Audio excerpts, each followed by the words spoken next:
If you were expecting a slow news week in Denver because Sean Payton and the staff has taken a week to evaluate things, boy, oh boy, were you wrong, because we are right back at it with more breaking news. Russell Wilson hints at coming back to Denver next year. What does that mean for the future of this Broncos team next year and beyond? We're breaking it all down. So other than the fact that he kind of put his team out to task around his locker about 2 weeks ago, talking about the Denver Broncos forcing him to remove his injury guarantee, Russell Wilson has been eerily quiet, which for someone who before his kind of being shut down on Twitter by Sean Payton, he was a prolific tweeter, tweeting all the time. So he tweeted a nice little thing about Pete Carroll. But other than that, we've seen Russell Wilson be kind of quiet, which to me, in the back of my mind, had me thinking, man, you're staying quiet because there is still this hope of rekindling this relationship, and you know that by putting any more Broncos people on blast or any of that it really could harm that relationship if there is a future. If you know it's over, you go like scorched earth, right? You could easily rip this place apart. These fans have been cruel to you. This team has done you dirty.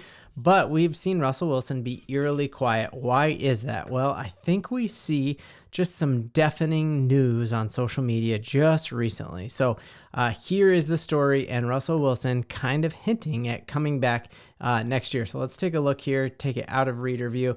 So here it is. So there was a fan at KB14, I want to source you on here, and she tweeted her favorite play of the year, which was the gorgeous play to Courtland Sutton. And it was an awesome play there, right? And said that her favorite play was that toe tap against the Buffalo Bills. Well, Russell Wilson came out and he quote tweeted this and said, yeah, those were my favorites. Which were yours? And then he adds this: 2023 was fun, 2024 about to be better. So to me, this isn't just him personally. He's responding to a diehard Broncos fan. He's referencing this former team. He's referencing his former player, Courtland Sutton, who's also rumored to perhaps be gone. So why do you reply to a Broncos fan and to a Broncos receiver that next year is about to be better with 3 exclamation points? So all of this kind of has me thinking, like, man, was my mom right? Like, remember I told you a couple episodes back that, like, my mom texted me that she thinks Russell's back, and I'm like, 0.01% chance. That's crazy talk, Mom. You don't know football like me. You're not an alpha. Well, was she right? And if she's right, y'all, she's coming on an episode for sure. But very, very interesting here. I think if you look at some of the quarterback play that we've seen in the playoffs, there, you cannot, whether you love him or you hate him, you can't look at me with a straight face and tell me that Tua Tagovailoa, or I can't even say his last name, right? You can't tell me that Tua is a better quarterback than Russell Wilson. Like, in the regular season, sure, but you give Russell Wilson Waddle and you give him Tyreek Hill, you give him Mostert, you give him that offensive line, you give him Mike McDaniels. I promise you that Russ outperforms Tua. And you just look, we played Kansas City a couple weeks ago, and on that Thursday night, scheduled loss, no rest. We had injured dudes. He outperforms Tua every time he's played the Kansas City Chiefs. You can't tell me Tua's a better player than him. You look here at Joe Flacco. Again, you can't tell me Flacco has outperformed him. You can't tell me Baker Mayfield is a better quarterback than Russell Wilson. And I get it for sure that Russell Wilson is not the ideal quarterback. If Sean Payton came in and got to pick his quarterback from scratch, Russell Wilson wouldn't be in the top 10.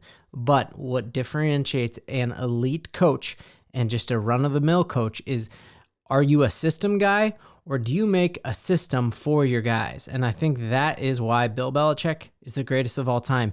You give him Randy Moss and Tom Brady, he airs it out and goes nuts. Oh, Tom Brady's hurt. You got Castle in here, I'm going to go nuts again. Oh, you have the best defense. We're going to control the ball.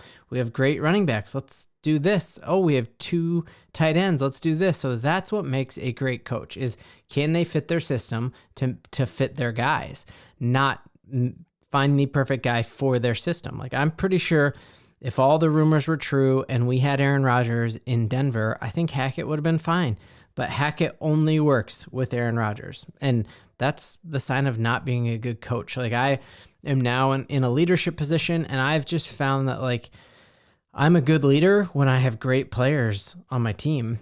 Well, that means I'm probably not a good leader, right? A great leader, I think of some of the great leaders I've had a chance to work with in my life, they've been able to get the most out of crappy component parts. And I hope I turn into that kind of leader, and I hope Sean Payton turns into that. You saw Pete Carroll kind of say those exact same things. In a way, this seemed like maybe coming to Russell Wilson's defense a little bit and basically just saying that if we can keep running the ball first, then Russell Wilson can be your dude. And I just looked last night at the Detroit Lions and how they have used Jared Goff. When you are a run-first team, Jared Goff can step in and do one very specific thing. So let's go get a great tight end, or let's be like 1,000% sure that we think next year Dulcich can be back, because I think with a tight end, this entire offense changes.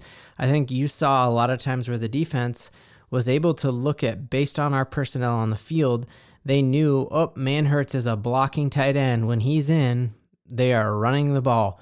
And I think that is where, if you have a great tight end, whether we get a tight end at number 12, hopefully that Georgia tight end falls to us, or we go out and get one on the free agent market, or we're just crystal clear and 100% sure that Dulcich can step in and play tight end all season without getting hurt. I just think watch out, NFL, and especially if Russell Wilson is tweeting that with 3 exclamation points, because he's going to agree to restructure that contract and get it, a bunch of it in signing bonus, so that all of a sudden now we do have a ton of cap room. Can you even imagine if we had Russell Wilson on a more team-friendly deal, like Peyton Manning did, like Tom Brady did, like great quarterbacks do, and we could go out and we could get some of the free agent names that are bandied about with Danielle Hunter, with Josh Allen. Just watch out, Broncos, because we already were on the cusp. Like, we had a garbage loss against the Commanders early on. We had that crazy loss to the Jets where they had all the momentum because of the Hard Knocks beef with Sean Payton, and you just win those two. Or that garbage game against New England where we could have ended Bill Belichick's career with a loss. That would have been awesome. The last piece of news for today that I want to just break is that as we talk, Harbaugh is interviewing with the Chargers. Very interested to hear how that makes you feel in Broncos country. Does the fact that we'll have Andy Reid and Patrick Mahomes and now Harbaugh and Justin Herbert for a bunch of years to come, how does that make you feel about the future of the Denver Broncos? Man, and then what's going to happen with that Raiders vacancy? Are they going to hire their interim coach that they seem to love, or will they move on and try for a big name? Obviously, the huge rumors of the day is all around Bill Belichick, and is he going to come in and coach the Dallas Cowboys? So last thing before I hop out, I think the Denver Broncos will make the playoffs next year, and I think all they have to do is follow the blueprint that we have seen from different teams that are in the playoffs. So I have a whole series that's coming out over the next couple of days that is breaking down successful teams in the playoffs and what the Broncos can learn from them. It would really help me out if you would have watched that. So let's start watching this one right here. Is how, man, I'm bad at this, how the Broncos can learn from the Detroit Lions moving forward. Thank you, Broncos country, and stay buckled up.